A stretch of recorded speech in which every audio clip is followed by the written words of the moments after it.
Understanding footage, इससे मेरा ये मतलब है कि आप जो शॉट्स होते हैं, जो फुटेज है आपके पास, उनकी टाइप्स को आप जान सकें।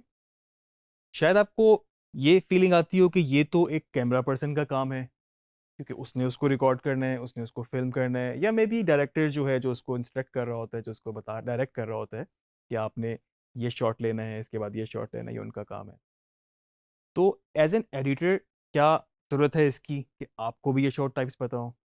तो इसका मेरा जवाब ये है कि ये बिल्कुल एक एडिटर को बहुत ज़रूरी है कि उसको भी पता हो कोई एग्जैक्ट शॉट टाइप क्या है।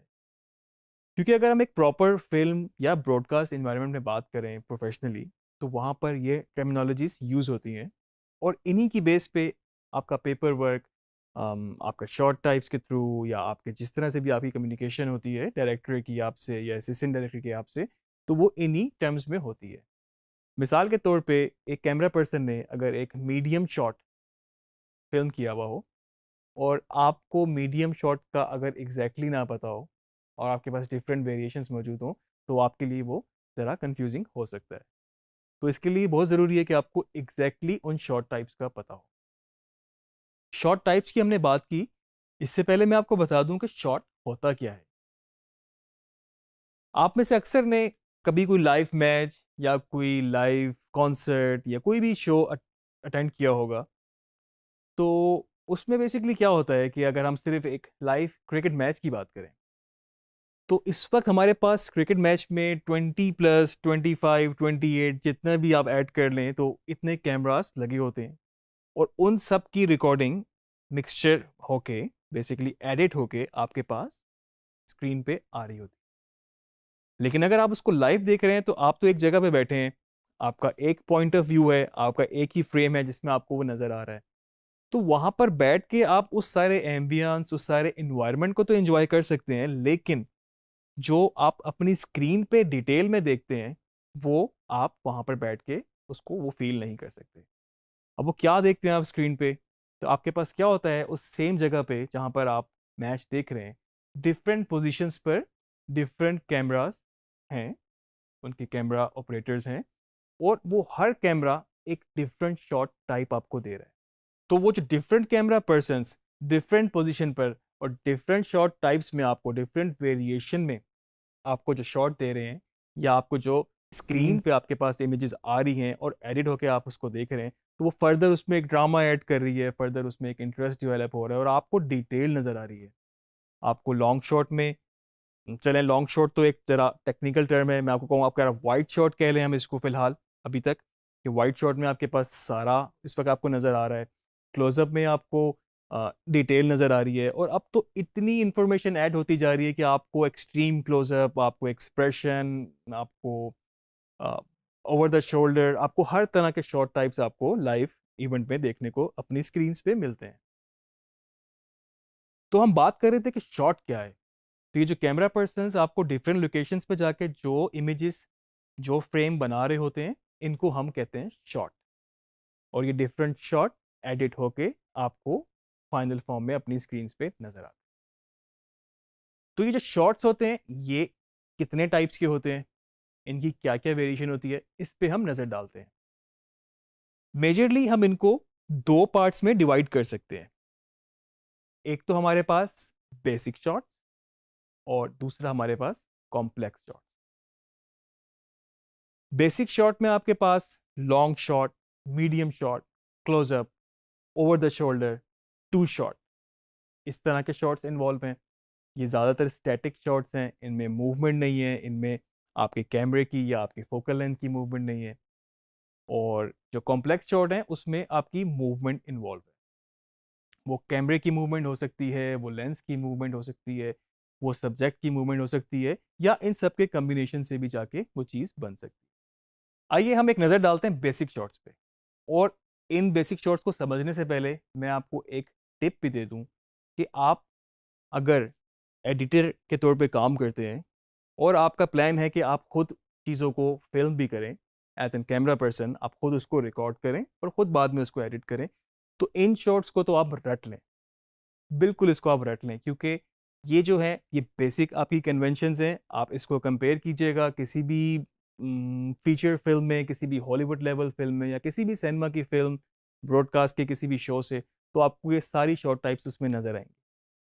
और इसमें आपको एक फ़ायदा ये भी हो सकता है कि कभी आप अगर शूट करने जाएं और आपका स्टोरी बोर्ड उस तरह से प्लान नहीं है, मे बी आप कोई डॉक्यूमेंट्री शूट कर रहे हैं, तो आप अपने सब्जेक्ट को, अपने कैरेक्टर्स को इन डिफरेंट वेरिएशंस में शूट कर सकते हैं।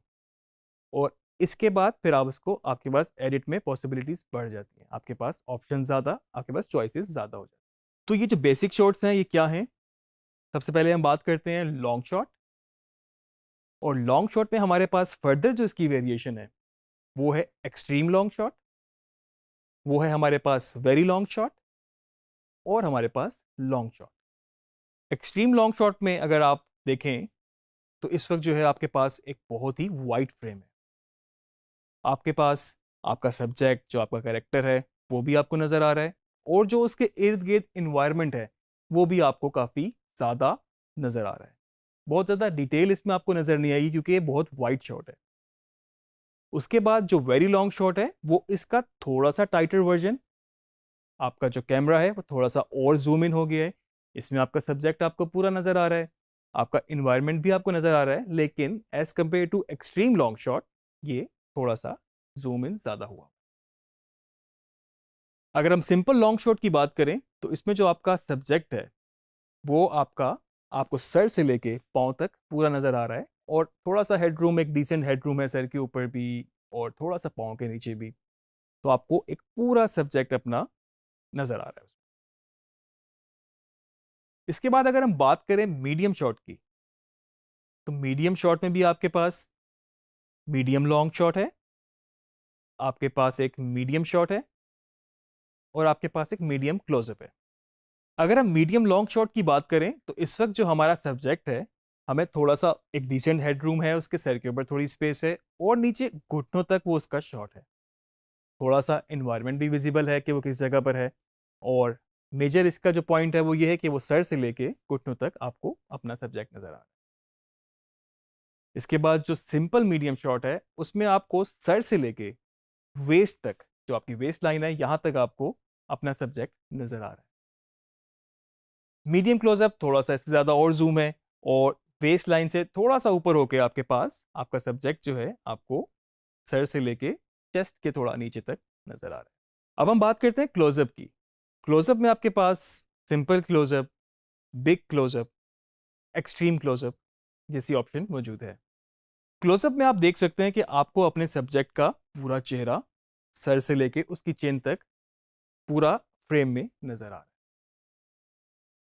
उसके बाद अगर हम बात करें बिग क्लोजअप की, तो आप देखें कैमरा आपका और जूम इन हो गया है, टाइट हो गया है, और उसका सर जो है फोरहेड तक कट चुका है, और चिन उसकी पूरी है उस फ्रेम में। और एक्सट्रीम क्लोजअप, बिल्कुल आंखों का इस वक्त जूम हुआ है, क्लोजअप है आंखों का, एक्सट्रीम इसलिए इसका नाम दिया गया है। तो ये आंखें भी हो सकती हैं, ये आपकी होंठ भी हो सकते हैं, मे बी नाक हो सकती है, कान हो सकती है, स्पेसिफिक एक जगह को ही फुल एक्सट्रीम हद तक जूम किया हुआ है। हर शॉट का अपना अपना पर्पस है। अब एक्सट्रीम क्लोजअप में आपको अक्सर कभी इंटेंसिटी दिखानी हो, कभी आपने कोई आंखों से, किसी ने कोई फिल्म में दिखाया कि उसने इशारा किया है, तो मे बी एक्सट्रीम क्लोजअप का शॉट था, या किसी के एक्सप्रेशन, इमोशंस, कोई गुस्सा आ गया है तो आपने आंखों का क्लोजअप उसको दिखा दिया। किसी ने कोई विस्पर किया तो मे बी उसका एक्सट्रीम क्लोजअप है, होंठ का कोई बात सुनाई दी, कान का एक एक्सट्रीम क्लोजअप है।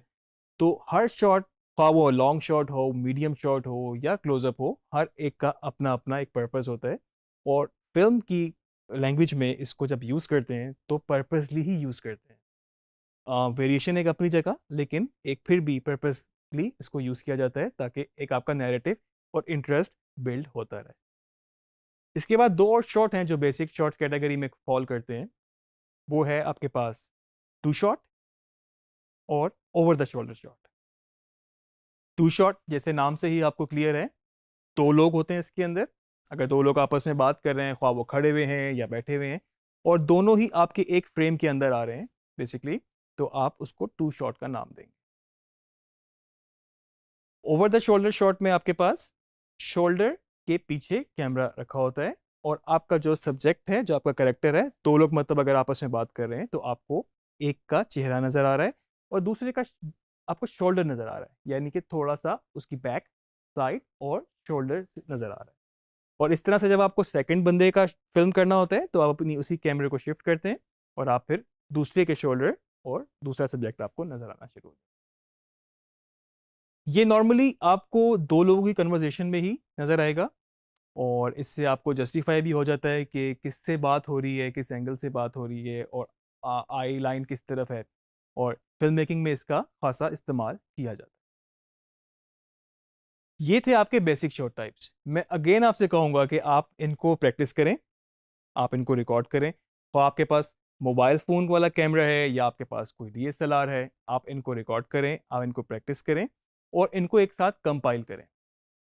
रिगार्डिंग वीडियो एडिटिंग मैं आपको ये बताता चलूँ, अक्सर लोग कहते हैं कि एक इसमें आपको अगर लॉन्ग शॉट यूज़ करना है तो मे बी उसके बाद आपको क्लोज़अप लगाना हो, या आपको वेरी लॉन्ग यूज़ करना है तो उसके बाद आपको मीडियम पे जाना हो। तो बिल्कुल मैं आपको एक टिप दूंगा कि आप इस तरह का कोई भी फार्मूला अपने जहन में ना बिठाएं, आप सिर्फ उस कंटेंट को समझें।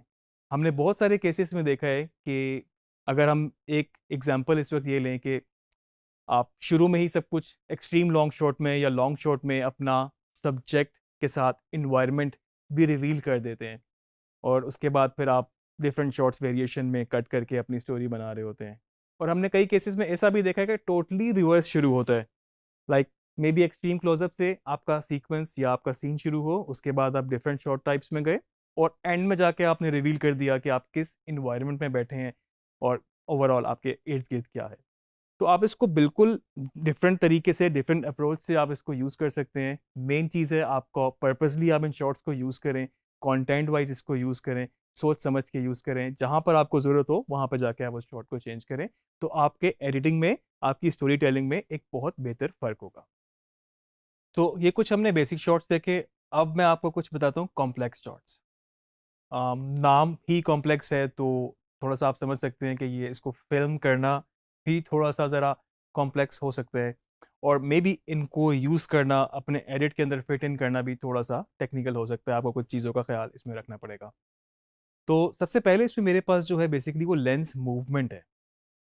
आपका कैमरा एक जगह पर प्लेस है और आपका लेंस जो है बेसिकली उसकी फोकल लेंथ चेंज हो रही है। आम अल्फाज में हम इसको बोलें तो जूम इन हो रही है या मे बी जूम आउट हो रही है। कैमरा आपका एक ही जगह पर फिक्स है, सिर्फ आपकी फोकल लेंथ इसमें चेंज हो रही है। सेकंड जो हमारे पास कॉम्प्लेक्स शॉट है वो बेसिकली कैमरा मूवमेंट है।